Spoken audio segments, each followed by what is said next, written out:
mo, pasok na sa budget mo sa pagkain ng isang linggo, nung 1980s, isang araw na lang.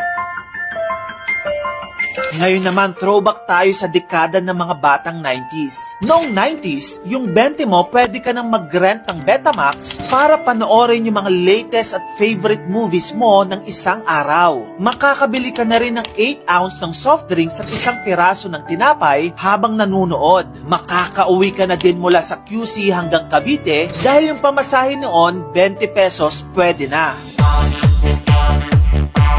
Now, let's go sa dekada ng text message, fantaserye, at people power 2. Sa dekadang ito, hanggang saan naabot ang 20 pesos mo? Yan ang tanong ng sikat na ice cream na Cornetto. At yes, sa 20 mo, may dessert ka na. Sa 20 pesos mo din, may only text ka na ng isang linggo. Makakabili ka na rin ng Song Hits Magazine na naglalaman ng mga lyrics at guitar